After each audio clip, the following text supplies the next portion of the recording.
দেখলাম দিয়েছে অর্থ মন্ত্রণালয়ের একজন কর্মকর্তা।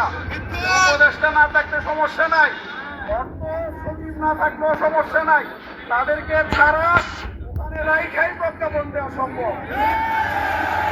খেলার নাম আমাদের এই আন্দোলন এখন মোটামুটি বিজয়ের তার প্রান্তে পৌঁছে গেছে। আমরা ঘোষণা দিয়েছিলাম সকল জায়গায় অর্থ সচিব মহোদয়কে বলে এসেছিলাম, আপনি যত কথাই বলেন জীবনে হবে না, যতক্ষণ 20% বাড়ি বাড়া, 1500 টাকা মেডিকেল ভাতা কর্মচারী ভাইদের জন্য 75% উৎসব ভাতা প্রজ্ঞাপন জারি না করবেন, ততক্ষণ পর্যন্ত আমাদের কোন সহযোগিতার টাকা রাজপথ ছেড়ে যাবে না।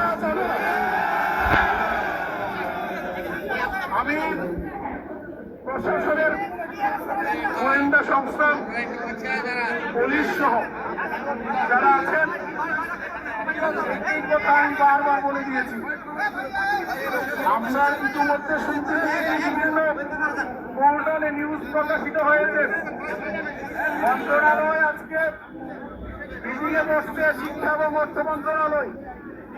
দেখেন, 2 দিন সচিব সাহেব আমাকে বলছেন অর্থ সচিব বিদেশে, অর্থ উপদেষ্টা বিদেশে, এখন কিছু করা যাবে না, ওনারা আসলে 22 তারিখের পরে আপনারা আসেন, আপনাদের বিষয়টা দেখবো। আজকে দেখলাম সাক্ষাৎকার দিয়েছে অর্থ মন্ত্রণালয়ের একজন কর্মকর্তা। উপদেষ্টা না থাকলে সমস্যা নাই, অর্থ সচিব না থাকলেও সমস্যা নাই, তাদেরকে ছাড়া ওখানে রাইখাই প্রজ্ঞাপন দেওয়া সম্ভব। খেলার নাম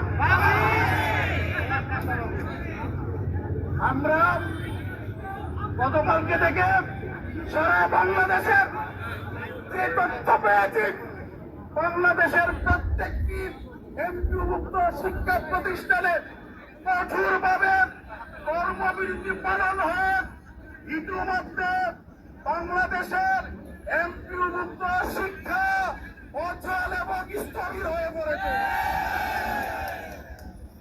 আমি বলেছি আমাদের কোন শিক্ষক কর্মচারী কোন রকমের শ্রেণী কার্যক্রমে অংশগ্রহণ করবে না। যদি কোন অফিসার, যদি কোন ইউনিয়ন আপনাদেরকে বাধ্য করে, সাথে সাথে আমাদেরকে তথ্য দিয়ে সহযোগিতা করবেন। দেখি তার কত ক্ষমতা 6 লক্ষাধিক শিক্ষক পরিবারের সাথে বিদ্রোহ করে কিভাবে তারা আমাদেরকে শ্রেণীকক্ষে নিয়ে যায়। একেবারে স্পষ্ট ভাষায় বলতে চাই, 20 মানি 20, 1500 মানি 1500, 75 মানি 75, 1900 হবে না, 14,1499 হবে না, 74 হবে না। 20 মানি 20, 15 মানি 15, 75 মানি 75। গোয়েন্দার ভাইয়ের আপনারা আছেন, মন্ত্রণালয় কাজ করছে, নিউজটা জানাই দেন। যদি উল্টা পাল্টা কোনো সিদ্ধান্ত নেই, এই আন্দোলন সারা বাংলাদেশে